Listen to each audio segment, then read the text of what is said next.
Realness, what's good? What's good? This video gonna be mad shaky, but you know, bear with me, man. So, on my way home, man, for the 34-hour reset. And to be honest with you, I'm thinking about like not even doing them anymore, or at least I don't know about anymore, but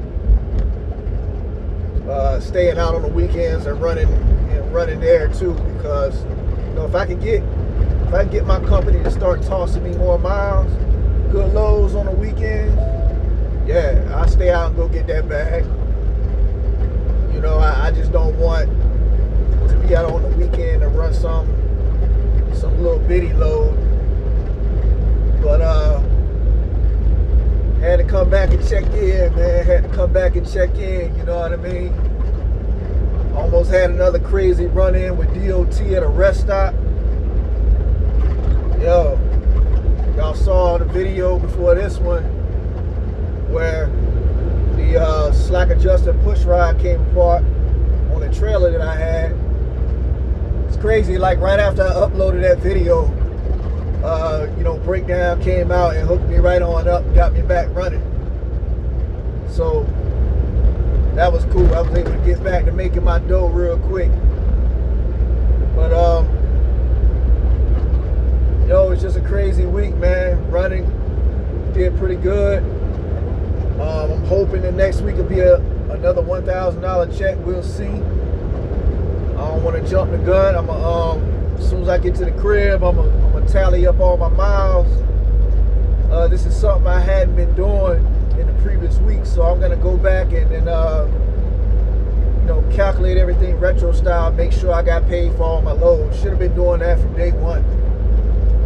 But good news is I got all my paperwork, receipts, everything, so I keep all that stuff organized so it won't be hard to figure out. But yo, man, been seeing a lot of crazy stuff out here. I was on I-40 over there in it's like West North Carolina, whatever. I was going to Asheville, and it was in the middle of the night. I'm night running, right? Man, a truck, like I think it was like a hazmat truck too. I'm not sure, but yo, that thing was burnt to a crisp, like the truck was rolling in Iraq and got bombed or something, you know what I mean? I'm talking about the whole trailer was burnt to nothing but a frame, son. That was crazy to drive past, man. Just a big old ball of fire. Fire trucks out there trying to put it out. And I was like one of the first trucks. Matter of fact, I was. Me and one other truck was in the other lane, man, when they stopped us on I-40.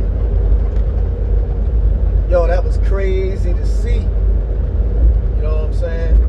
But they after about 5 or 10 minutes, you have 0 hours and 59 minutes of remaining drive. I got under an hour to get home before I run out of time. They say I got like 50 minutes on the GPS, on my GPS, but the Qualcomm say I only got an hour. I'm gonna just put it on safe haven time if I run into a jam. But I should make it without violating time. But yo, back to the story. So another truck was in the left lane, man, when they stopped us when all this happened. After about 10 minutes of sitting there, they waved us off the expressway. It was easy. You could get off, go straight, and get back on around the accident. And man, I looked to my left if I was driving to get off. Yo, when I was in the military, I was in Iraq and I seen all sorts of stuff like that. So I'm looking over, man, that thing is like engulfed in flames. I don't know if the driver survived or what, man, because the ambulance was out there and everything. So just goes to show you the type of stuff you're going to see out here on these streets, man. It's not a game, man. You got to be safe out here. I don't know what happened with that, but it sure got me thinking to be extra cautious as I continue to drive. But man,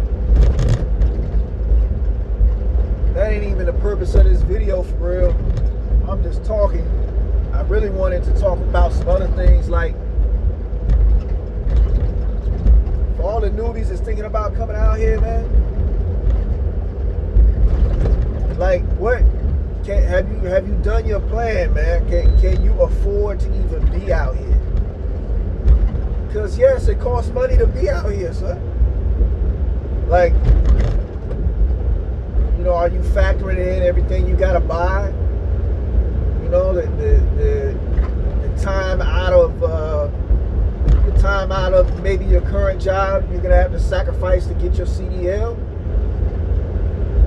You know, the transition period it is gonna take to get, you know, actually hired and making pay in a truck. You know, your training, you got to go through training when you get to your company. Yeah, they got training pay depending on what company you go to. You know, but it's not going to be, you know, that much. You know, have you sat down and planned this out? If you got kids or a significant other, they know everything that goes involved with that. You got to think about all these things, right? Your budget was tight like mine, you got to sit down and write it out. You know what I mean? So I'm tell you right now, feeding yourself out here on these streets, man, unless you strategically plan it out, is not going to be cheap. Truck stop food is not it's not cheap. You understand? Depending on who they team you up with, you're going to be eating out every daggone day. I'll tell you that right now. My trainer ate out every day. He didn't cook nothing. He didn't bring no food, nothing like that. He just stopped, went to whatever restaurant he had a taste for. You know, that's how he walked. That's how he kept it. You know, I ain't hating on that. I ain't hating him for doing that.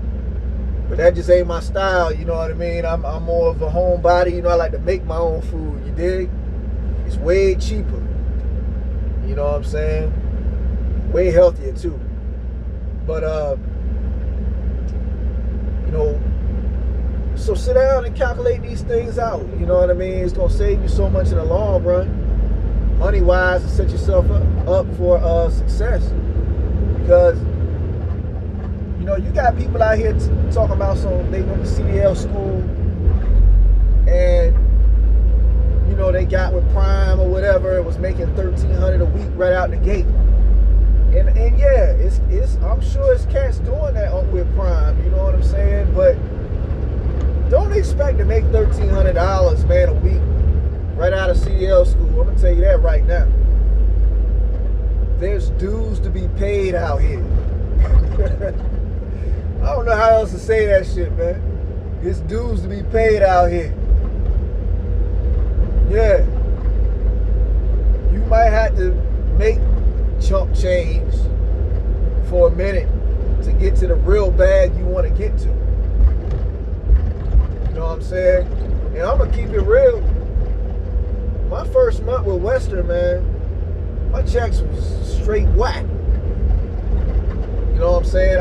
Matter of fact, I got 2 checks that was less than I was making in training. Now there's some variables that attribute to that. It wasn't me on my behind, you know what I'm saying, not running. 3/4 of a mile. Take the exit on the right. It wasn't that. US 58 East toward You know, it was Norfolk. just some miscommunication things going on. You know, loads not being ready. It was, you know, some sick waiting time, stuff like that was going on. That caused, you know what I'm saying, the majority of that to happen. But I did have, and I'll get to it in a separate video. You know, one really good week so far. And the check that I just got was just, and you know, that was like some typical for real. Wasn't a totally whack check. Take the exit on the right. But it just wasn't. It ain't what I'm trying to do. I'm trying to take home a stack every week. That's just what it is. You know, I know a lot of people gonna say, well, Western, please. You ain't getting no stack. Nah, homie. It's possible.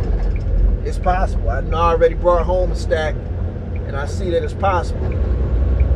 I'm gonna tell you what it takes to take home a stack. To take home a stack with Western. First of all, you can't deny no lows. You know, if they send you to New York, you gotta go. If they want you to and I'm Northeast Regional, so if they want you to leave out, they want you to leave out like on a Sunday night, which is technically cutting your 34 short. I mean, you'll get the 34, but like it ain't gonna be 2 days. Like it'll be like they'll cut you right on the dot and send your ass back out. Yo, you gotta go do that. Like now, here it is Saturday. It's Saturday morning right now. I've been rolling since 1:30. Let me see, I did my pre-trip. I've been rolling since 1:50. Since 1:50 a.m. this morning. And I got 52 minutes left on my driver clock before my 11 hours is up. Okay? You got to push it. You got to push it like that. You got to be willing to go anywhere, and you got to be willing to drive at night. And a lot of cats ain't willing to do that, especially through places like West Virginia, you know, on 64, I-68 is crazy too. It's a lot of treacherous terrain, man. Straight up. If you ain't right with your skills and safety, yeah, you can wind up becoming a statistic, you understand? And I don't mean speeding tickets, statistics like that either. I'm talking about fatality statistics. But I mean, as long as you keep it easy and slow and mindful, you checking your mirrors, head on a swivel, using that Jake brake, you'll be all right. You know what I'm saying? Take it from a rookie who done been up through there a few times. As long as you keep it easy, man, you'll be all right. So, yo, man, a lot of people out here is tripping on some of the comments I be leaving on other videos, like, why you mess around with Western, this and that. Yo, not everybody can go to Prime. You know what I'm saying? Not everybody can go to Schneider. Not everybody can go to Warner. You know what I'm saying? Swift wouldn't even take me. You know, my felony is recent. You know what I'm saying? We talking under 5 years. Ain't too many people out here gonna hire you if you got a felony charge, which I got charges, okay? So, Western welcomed me with open arms, so I took the opportunity. And I'm making it work over there. So, before, you know, you criticize me for going with Western, understand my makeup, my background. But just because I got felonies, I'm telling you right now, I'll wrap circles around half the cats over there at those so-called good companies. I got a super huge work ethic. My drive's hard. It was like that in the street too, which is why people couldn't mess with me out there. My work ethic is what it is. In the military, my work ethic was hard. In the street, my work ethic was hard. And now that I'm in the trucking industry, my work ethic is hard. That's me. That's Rand. I'm going to be out here running. That's just what it is. Where's the bag? I'm trying to get that. That's just what it is. So long as your hunger is like that, come on out here to the trucking industry, man. There's money out here for you. But if you ain't got that drive, if you're not self-driven, Your DM gotta chase you and run after you and call you.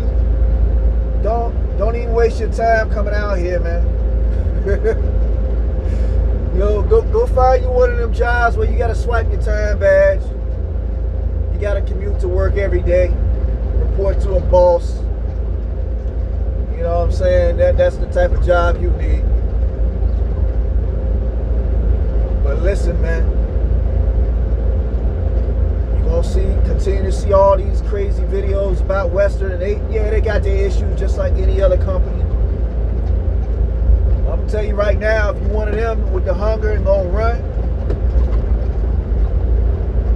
you'll probably make it work for you. You know what I'm saying? I can't speak for everybody. All I know is I'm taking this opportunity and I'm making the best of it that I can do. That's just what it is. So for all my people that's in orientation with them right now, keep your head up, man. I know it's hard waiting on trainers. They ain't got so many of them. Make sure the trainer that you do get with, picking the hell out of his brain, asking questions, shutting the hell up and listening when you need to listen, and paying attention, paying damn attention. You know what I'm saying? I wish the best for y'all out there, man, and whatever your endeavors, you know what I'm saying? Get your plans right. What you got to do out here. And I'm going to go on and wrap this rant up, man. And as always, we do what we got to do to take care of our families out here. Keep doing, when you get that slot, man, what I'm doing right now, baby. Keep running.